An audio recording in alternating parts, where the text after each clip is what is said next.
제가 전에 육식맨하고 같이 스테이크 굽는 컨텐츠를 찍었을 때 집에 있던 이 아드백을 한 명 가지고 왔더니 많은 궁금이 분들이 역시 스테이크에는 아드백이지 라는 댓글을 달아주셨어요. 그래서 오늘 제대로 된 고기, 제대로 된 위스키,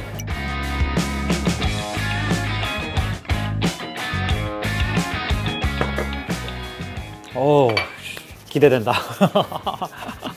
사실 기본적으로 저는 음식에 반주로 술을 먹을 때는 그냥 와인을 고집했어요. 음식 문화에 대해서 좀 눈을 뜨기 시작한 게 프랑스로 유학 가면서부터이기 때문에 그쪽에서 발전된 식문화가 자연스럽게 익숙해진 것 같아요. 근데 이제 제가 미국에 유명한 스테이크하우스를 딱 가보니까 거기 고인물처럼 보이는 분들이 프랑스에선 주로 디제스티프로 마시는 위스키를 반주로 드시고 계신 거예요, 고기에다가.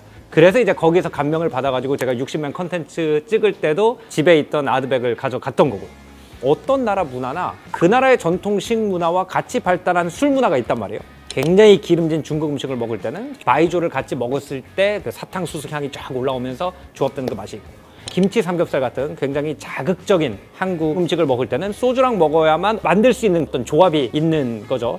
미국 음식, 훈연 냄새가 엄청나게 강한 바베큐라든지 그 위에 바르는 좀 매콤한 할라피뇨 소스, 결국 미국 사람들이 19세기, 20세기에 뭘 마셨냐? 위스키를 주로 마셨기 때문에 그 음식은 위스키와 같이 가도록 개발이 됐을 거고, 그거를 알기 때문에 미국의 고깃집 고인물 분들이 위스키를 같이 먹는 게 아닌가라는 생각을 하게 됐어요.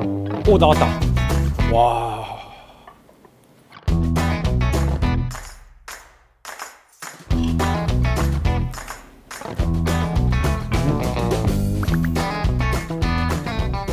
위스키랑 고기를 같이 먹으면 한 입 먹을 때마다 새로 먹는 것 같아요. 스모크 향 팍 튀면서 깔끔해지니까 팔레트가. 미국인들은 19세기까지만 해도 아침, 점심, 저녁에 위스키를 다 반주로 먹었거든요. 얼마나 많이 먹었는지 그걸 현대 학자들이 계산을 해보니까 한 명당 위스키를 약 400ml씩 먹지 않았을까라고 추정이 된대요. 왜 그렇게 미국인들이 위스키를 많이 먹었냐? 첫 번째, 다른 음료가 거의 없었대요. 수도가 오늘날처럼 깨끗하기 전에 사람들은 항상 뭐 대장균이라든지 이런 게 들어있기 때문에 오늘날 우리 현대인들은 물은 건강하고 술은 몸에 안 좋다 이렇게 생각을 하는데, 그 당시 사람들은 물이 건강에 안 좋다고 생각을 했다는 거예요. 심지어는 물을 먹을 때도 물에 있는 박테리아를 죽이기 위해서 위스키를 넣어서 먹었다고 하더라고요. 근데 이제 미국의 건국 역사를 보면 대체로 영국에서 배를 타고 오는 사람들이었잖아요. 근데 카리비아 해적 같은 걸 보면 럼주를 먹죠. 원래 독립전쟁 전까지는 미국인들도 럼주를 굉장히 많이 마셨대요. 근데 영국이랑 이제 전쟁이 일어나니까 영국의 식민지인 뭐 자메이카라든지 이런 데서 사탕수수가 수입이 안 되는 거예요. 그래서 미국인들이 자기네 나라에서 나는 보리라든지 밀 같은 걸 사용해서 만들 수 있는 위스키를 마시기 시작했다. 두 번째는 낮에는 원래 차를 마셨을 거 아니에요. 근데 미국 독립 역사에서 가장 중요한 사건 중에 하나가 보스턴 차 사건이잖아요, 그죠? 영국이 차에 과세를 해가지고 바다에다 던져버린 그 사건이 미국 독립 역사에 굉장히 중요한 부분인 만큼, 미국 독립전쟁의 기억이 아직도 살아있던 세대 같은 경우에는 차를 마신다는 것 자체가 너 왕당파야? 너 영국 편이야? 이런 이미지가 생겨서 차를 안 마셨대요. 그리고 세 번째는 이제 와인인데, 그 당시는 그냥 오크통으로 싣고 왔거든요. 그러면 거의 대부분 이제 와인이 산화되기 때문에 안 버리는 와인만 팔 수 있으면은 그 가격이 엄청나게 높았던 거예요. 그래서 와인은 귀족적인 음료라는 관념이 있었대요. 또 유명한 와인 같은 경우에는 이게 무슨 뭐 옛날부터 어느 공작의 밭이다 뭐 이런 게 유명하다면, 뭐 아드백 같은 경우에는 그 아드백 커미티 같은 스토리잖아요. 자발적으로 팬들이 모여서 스코틀랜드 운동회도 하고 민주적이고 젊은 그런 느낌이 있고. 근데 미국이라는 나라가 영국 왕정을 쳐내고 공화정을 세운 거잖아요. 그러니까 일단 신진 국가 형태를 만든 시민들이 옛날 유럽 귀족들이 먹는 음료를 먹는 것은 조금 민주적이지 못하다. 그래서 와인도 안 먹었다는 거예요. 차도 못 먹고 와인도 못 먹고 럼도 못 먹고 그 자리를 전부 다 위스키가 차지하게 되면서 기본적으로 18세기 말에서 20세기 초까지 미국인들은 위스키하고 위스키에 물 탄 것만 먹었다는 거죠.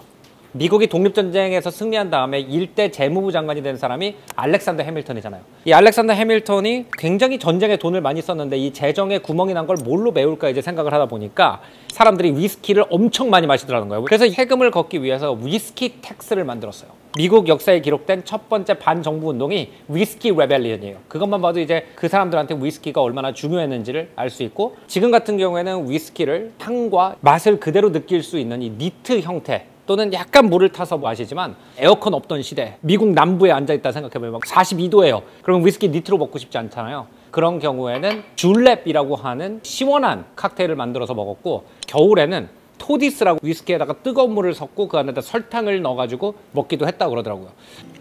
요즘도 뭐 토디스나 줄랩 같은 칵테일을 사람들이 먹나요? 아니면 옛날에 먹었던 건가요? 예전에 먹었던 클래식 칵테일들도 요즘에는 손님분들이 바에서 종종 즐겨 드시곤 하십니다. 겨울에 먹는 게 토디스죠? 토디스 맞습니다.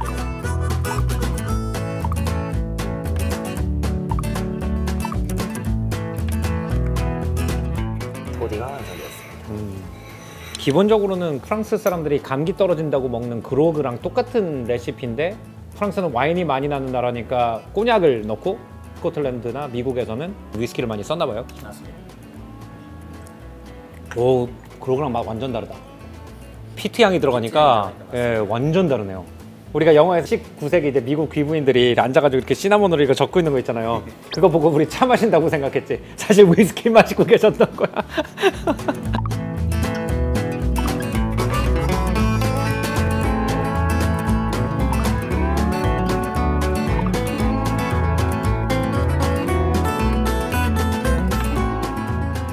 왠지 카우보이들은 스트로 안 썼을 것 같아.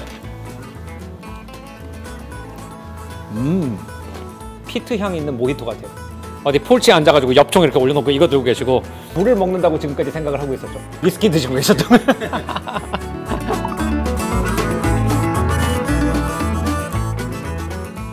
근데 이제 미국의 개척 역사를 보면은 이제 서부 개척에 앞장섰던 사람들은 스코츠 아이리시라고 하는 분들이 많았어요. 이분들이 이제 누구냐면은 영국이 아일랜드를 정복했을 때 아일랜드는 가톨릭이었고 영국은 개신교였잖아요. 그래서 아일랜드의 개신교 인구를 늘리기 위해서 스코틀랜드 개신교도들을 아일랜드로 이주를 시켰었어요.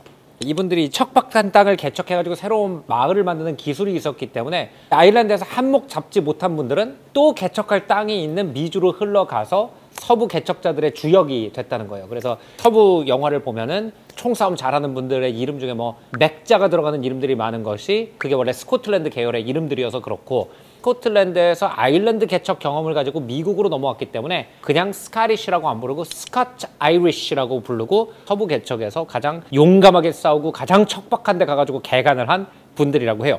그리고 이 스코츠 아이리시 분들의 조상들의 고향이 어디냐면은 굉장히 위스키로 유명한 지역인 로울랜드 지방이에요. 하일랜드, 로울랜드, 스페이스사이드 할 때 그 로울랜드 지방 분들이고 또 그 로울랜드에서 배를 타고 아일랜드의 올스터로 가거나 아니면 미주로 갈 때 그 항로 옆에 있는 섬이 있어요. 피트 향이 강한 위스키로 유명한 아일레이 섬이죠. 뭐 이 위스키도 아일레이 위스키잖아요.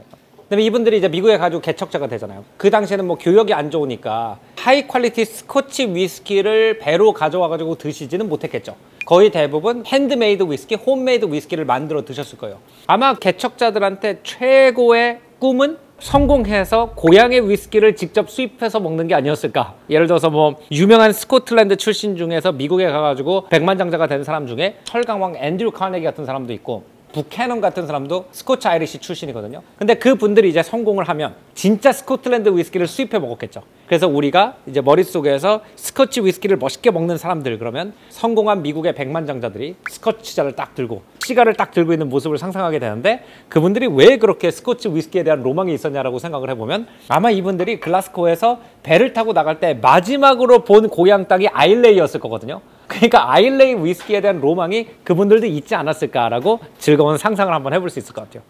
그래서 이분들이 네브라스카, 오클라호마, 텍사스 뭐 이런 지역으로 개척을 나갔기 때문에 그 동네에서 나온 뭐 텍산 바베큐라든지 한 손에는 위스키를 들고 한쪽에는 바베큐를 굽고 있는 그 모습이 있잖아요. 그래서 결국 위스키랑 같이 발전을 했고 그래서 이렇게 먹어봤더니 역시 괜찮네요.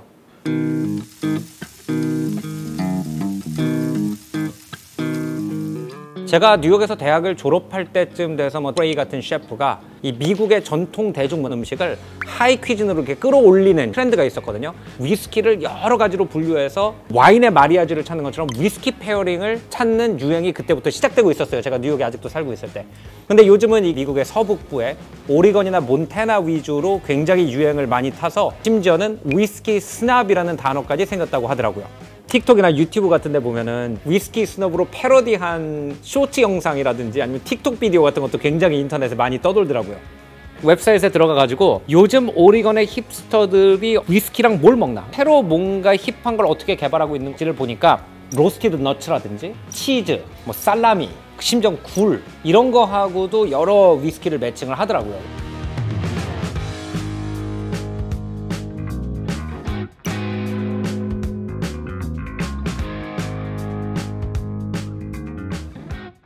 초콜릿이 이게 굉장히 이거는 처음 경험해보는 조합인데 First time for everything.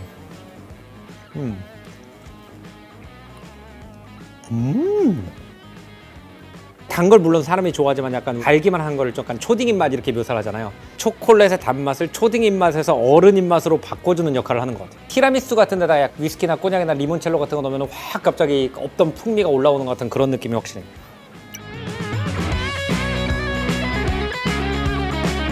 위 비스티잖아요. 근데 위가 스코틀랜드 말로 조그맣다는 뜻이잖아요. 스코틀랜드 사람들이 내가 조그만 아이였을 때라고 할 때 When I was a wee lad 이렇게 이야기하거든. 그러니까 위 비스티는 조그만 괴물이라는 뜻이잖아요.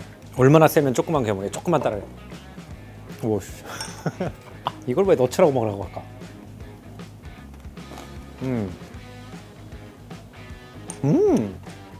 가만 생각하면 너츠로 만든 술이 있잖아요. 아마레토 같은 술이 있잖아요. 근데 아마레토는 어쨌든 약간 너츠 향과 알코올 향이 이렇게 약간 섞여가지고 그만의 맛이 된다면 이거는 약간 그 순수한 너츠의 맛하고 알코올을 따로 먹으니까 오히려 그런 너츠 리쿠르가 표현하려고 하는 맛의 원조 같은 느낌? 거기다 이제 약 피트가 엄청 세거든요. 피트 밭에서 아몬드를 키운 것 같아.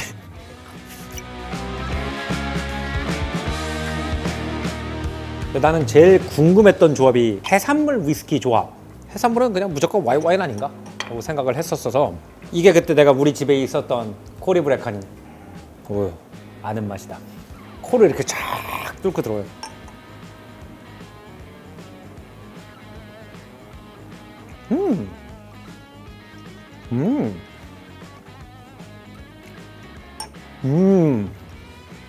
해산물은 레몬처럼 혀에 타격감을 주는 음식이랑 같이 먹으면 되게 잘 어울리잖아요. 근데 이게 약간 그 혀에 타격감 역할을 해주네.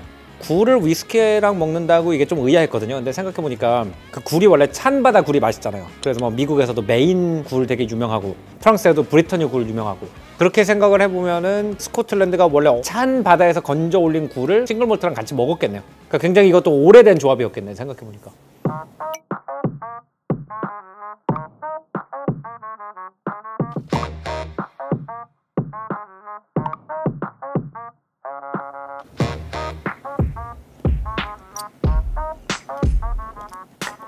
여름에 그 테니스 코트 옆에서 이렇게 하얀 옷 입고 구경하는 분들 근데 요 과일 안주랑 이렇게 하면은 진짜 멋있겠는데. 옛날에 전통 와인 브랜드처럼 클래스 있고 전통 있고 현학적인 느낌도 물론 멋있죠. 근데 이 아드백처럼 사람들이 같이 모여가지고 뭔가 브랜드를 살려내고 같이 동호회와 애호가로서 마시고 즐기고 하는 조금 더 캐주얼한 멋도 요즘 이제 시대에 잘 맞는 것 같고 그래서 지금까지 좀 와인을 많이 관심을 가지고 공부를 했다면 이 분야도 굉장히 파보면 재밌겠다. 오늘 조승현의 탐구생활은 여기서 마치고요. 다음엔 더 재밌는 문화 역사 이야기로 여러분 찾아뵙겠습니다. 안녕히 계십시오.